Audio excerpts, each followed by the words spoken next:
नमस्ते सबको। मेरा नाम प्रियांशी है। इस स्टेज पे मैं फ़र्स्ट टाइम आई हूँ। वैसे मैंने पहले काफ़ी बार परफॉर्म किया है, कॉलेज में किया था मैंने, वैसे एज ए स्टेज प्ले कभी नहीं किया। So this is my first time. आज जो मैं आप सबको सुनाने जा रही हूँ वो ऐसा कुछ नहीं है कि हम लोगों को पता नहीं है, बट ऐसा है कि हम लोग उस पर बात नहीं करते। इट इज़ समथिंग जिसको हम लोग ऐसे समझते हैं कि एक टैबू है या खुल के बात हो ही नहीं सकती है, ठीक है। तो एक चीज़ होती है जो एक बढ़ती हुई एज के साथ सबके अंदर आती है, that is sexual desires, right. और वो सेक्सुअल डिज़ायर सबकी होती है, चाहे वो मेल है चाहे वो फीमेल है। अब ये जो सेक्सुअल डिज़ायर्स होती हैं, इसके अंदर जो फीमेल ऑर्गेज़म है, जो फीमेल डिज़ायर्स होती है, उनको कहीं ना कहीं अंडररेटेड किया जाता है, बिकॉज जो फीमेल ऑर्गेज़म है that is something a bit hard to achieve. तो उसके ऊपर मैंने लिखा था कि सुरमई शामों की मधुरता का राज क्या है, सुरमई शामों की मधुरता का राज क्या है, इन आँखों में रोमानियत का नूर है निखरा, इन आँखों में रोमानियत का नूर है निखरा, मेरी सांसें हैं बहकी, मेरा तन भी है बिखरा, मगर तकलीफ में सुख का राज क्या है।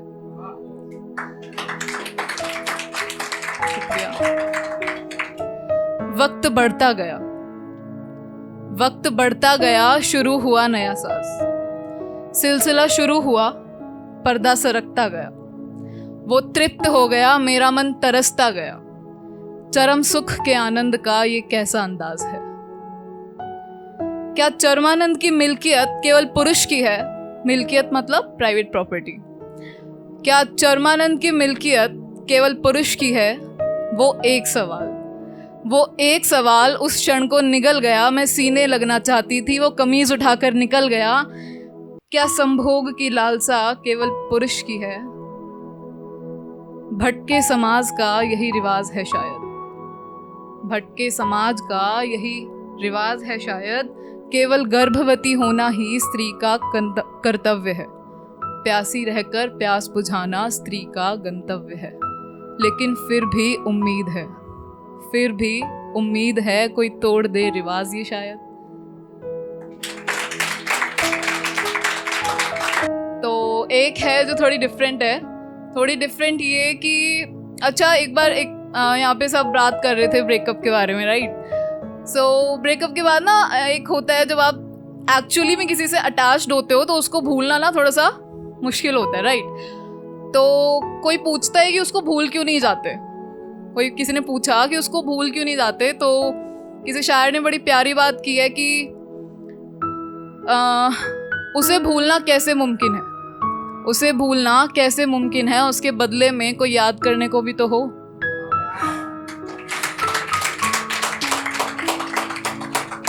ये एक मैंने ट्राई किया था, ट्राई तो मैंने गज़ल की थी, ये एक मैं सुनाना चाहती हूँ। शामिल हुए जिस महफिल में कल रात हम मेहमान बनकर, शामिल हुए जिस महफिल में कल रात हम मेहमान बनकर, बस किस्से सुनाए तेरे मेरे और लौटे उसकी जान बनकर।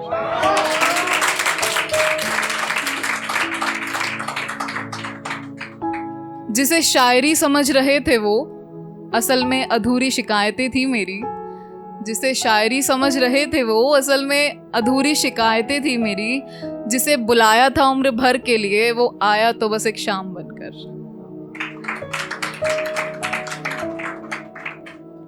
नहीं मुझे उससे कोई शिकवा नहीं है, नहीं मुझे उससे कोई शिकवा नहीं है, उसे तो मैं हमेशा ही चुभी हूँ, उससे मुझे कोई शिकवा नहीं है, उसे तो मैं हमेशा ही चुभी हूँ, फूल तो उसको मिल गया था, मैं ही गई थी गुलाब बनकर।